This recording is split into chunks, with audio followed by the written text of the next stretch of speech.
여러분 아시다시피 김 지사님은 경제 전문가십니다. 아마 그 유력 정치인들 중에서 아마 가장 경제를 잘 아시는, 그리고 또 경험도 굉장히 풍부하시고, 방금 그런 시장 경제, 그다음에 여러 가지 경제에 관련된 말씀을 주셨습니다만, 사실 이게 그냥 단순히 아는 것과 또 행정을 또 직접 경험하시고 또 집행, 이제 과거에 기재부에 계셨을 때, 장관 부총리 하실 때 그런 정책적인 어떤 큰 그림을 그리셨다면, 경기도에서는 직접 행정적 집행을 또 하시니까요. 아까 기회의 수도라는 표현도 되게 와닿은 것 같은데, 어차피 지금 말씀을 주셨으니까 지금 지난 한 1년 지금 정권이 바뀌고, 그 경기도는 어떻게 보면 현 정부와는 좀 다른 어떤 결에 있음에도 불구하고, 그리고 또 의회에서도 보니까 처음에 지사님은 또 여야 간에 또 그런 협치를 굉장히 또 많이 강조를 하셨던 걸로 제가 기억을 합니다. 물론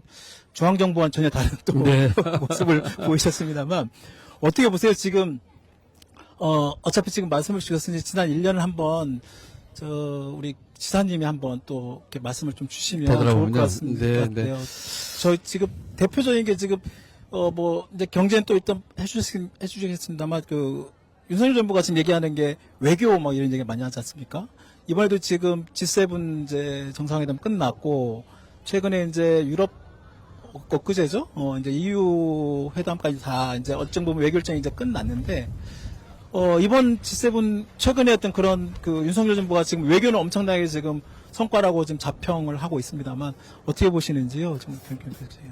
우선 그 윤석열 정부 1년 평가를 제 나름대로 정리해보면, 네. 정치는 불통, 정치는 불통, 네, 경제는 무능, 무능, 예, 외교는 불안, 불안. 그리고 사회는 갈등, 아, 이라고 생각을 합니다. 저는, 우리 국민 지지도 정도에 해당하는 점수밖에 줄 수 없다고 네. 생각을 합니다. 정치는 갈갈이 찢어지고 편가르기 하고, 네. 대통령이 야당 대표 이제까지 한 번 안 만나지 않았습니까? 그러니까요. 예. 네. 1년 경제는 동안, 뭐 이따가 좀 말씀을 하신다고 하니까 경제는 뭐 저는 지금 정부와 전혀 다른 각도로 보고 있어서 무능하다고 볼 수밖에 볼 수 없고, 이제 외교 문제 얘기를 하셨는데, 외교 문제는 원칙도 철학도 없이 네. 이번에 이제 히로시마 G7에도 초청받았다고 하는데 뭐 처음 초청받은 것도 아닙니다. 그렇죠. 네, 그러고 한미 정상회담 했다고 하는데 2분 서서 네, 만났어요. 서서, 네, 네. 그래서 이것이 뭐 사진 찍기 외교죠. 외교는 대한민국은 내세우는 외교의 원칙과 철학을 분명히 하고, 네. 그것들을 우리가 어떤 일이 있어도 흔들림 없이 지키겠다고 하는 사례를 계속 축적을 해야 됩니다. 네. 예를 들면은 우리가 추구하는 외교에 있어서의 국제적인 가치는 어떤 걸까요? 민주주의, 인권, 또 기후변화에 대한 적극적인 대처, 또 인류의 위협을 주는 도전과제에 대한 공동 대처, 네. 또 국제 분쟁에서는 필요한 경우에 인도적 지원하지만 살상무기와 같은 그런 개임을 하지 않겠다는 것들. 맞습니다. 그 다음에 대북 문제에 있어서는 어떨까요?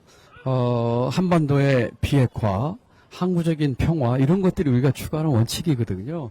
그렇다면은, 외교의 여러 가지 상황에 있어서의 사례에 있어서 이 원칙에 맞게 해야 됩니다. 네. 그래서 국제사회에서 어떤 일이 생겼을 적에, 대한민국은 이런 원칙을 견지한 나라니까 이렇게 하는 것이, 할 것이다라고 예측 가능해야 되는데, 맞습니다. 그 예측이 되질 않고 있습니다. 지금 한일 관계에 있어서는 이제 우리 외교의 균형이 깨지고 있는데, 네. 한일 관계에 있어서는 과거와 미래의 균형을 깨고 있습니다. 그리고 주변 강대국 간에 있어서는 미국 또 일본 일변도로 하면서 네. 중국과 러시아와의 관계는 아주 긴장 관계로 몰고 가고 있습니다. 네. 이런 균형을 깨고 있어서 저는 외교 문제에 있어서 애초에 비전과 철학 없이 그때그때 사진 찍기 또는 보여주기식 또는 국빈 만찬이 중요한지 몰랐지만 네. 국익과 국민은 생각하지 않았던 외교다. 네. 이렇게 생각을 하고 있고요. 사회는 지금 갈등과 분열 구조로 가고 있지 않습니까? 네. 이것이 지난 1년 동안에 윤석열 정부가 해왔던 그 결과라고 생각을 합니다. 지금 일본에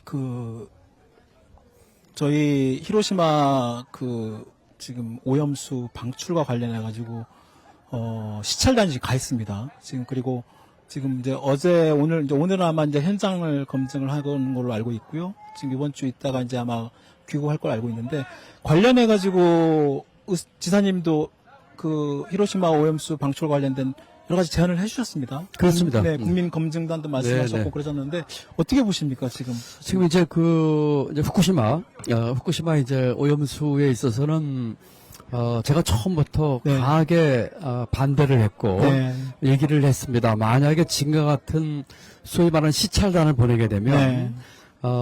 그 오염수 방류의 정당성을 도와주는 들러리밖에 못할 것이다. 라고 반대를 했습니다. 한일 외교 문제에 있어서 우리 징용병에 대한 제3자 변제라든지 네. 이 오염수에 대한 방류의 들러리에 서는 듯한 검증단도 아닌 시찰단 그러니까요. 이런 것들은 국민과 국익을 무시한 그런 외교죠.